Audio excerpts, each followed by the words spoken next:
think the thing that sets The Old Guard apart from other stories of its kind, and we've talked about this in the sense that, you know, stories about people who cannot die are not new. They're ancient. You know, we have vampire myths and other stories beyond that.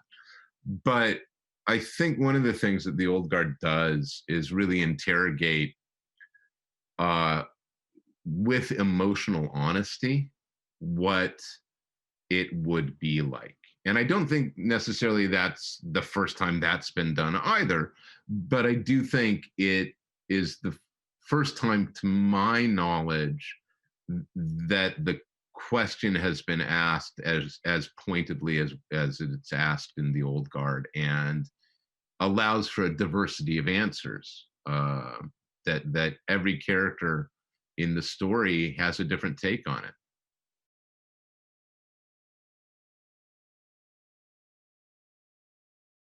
It was an extraordinary journey, just the whole process of adaptation, because it really started with Skydance and with the folks at Skydance who had fallen in love with The Old Guard, and then, you know, were very active in guiding me through the screenplay process. And then when Gina came aboard, you know, immediately her passion for the project um, just drove me and was energizing and exciting, and absolutely made the script better and better. I'm never quite sure how to answer it, because I don't have a whole lot to compare it to.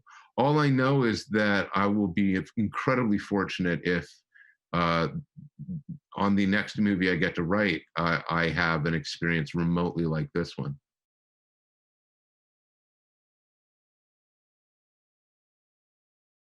Well, they don't know. And that's kind of the point, in the same way that we don't know. You know, we live our lives and we provide a direction to our lives. And one of the things that provides that direction is knowing that our lives have an end. And one of the things that knowing our lives have ends drives us towards is wanting to leave something for ourselves and for others, for the people we care about, to make what we leave behind better, so that on some level, you know, as we try to get through our days, we also are trying to make the days to come easier, if not just for ourselves, for the people we care about. So in that, you know, they can't articulate to you a mission. Nikki would say, you know, the purpose is to help. We're here, we want to help people. And nobody on the team would disagree with that. They might argue about the relative merits of the kind of help they are able to offer. But, you know, viewing it in terms of a lot of what this movie is about is, in many ways, defining and refining a purpose. And that is absolutely relevant to this moment. I mean, that's relevant to where we are living now. That is relevant to a world that is combating a new pandemic, and certainly in much of the world combating an ancient pandemic now. You know, that we are talking about racism and systemic social issues in a way that I think we genuinely haven't engaged before, and with an impatience that I think is frankly inspiring. There are a lot of people who are going, why are we still having to fight these fights? These battles should have been done and dusted a long time ago. And now imagine that you're 1,000 years old. You're going to be agreeing with that.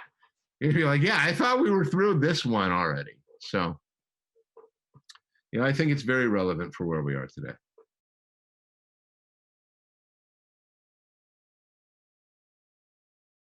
First and foremost, I want the audience, whoever comes to this movie, I want them to enjoy it. I want them to leave it going, well, that was 2 hours I am glad I spent. And on that level alone, I hope that they have been entertained, and I hope that they have been moved, and I hope that they have been able to laugh as well as potentially cry at this story, which I think, one of the things that is so beautifully executed by Gina's direction, by Charlize, and her performance, and KiKi is that, in particular, it is a emotional roller coaster, and I think it is emotionally honest. But I also think that there is a real question about, on a deeper level, you can walk away from this movie really interrogating what it is and what power we have as individuals day to day in our lives to make life better for others in ways we cannot even imagine. We do not know the effects of our actions. And, that may sound a little Pollyanna, but we all tend to be a little myopic day to day. And it is good to be reminded that the choices you make have impacts that you cannot conceive of, not, down the street or tomorrow, but in 50 years and around the world. And everybody has that ability and should be granting it to everybody else.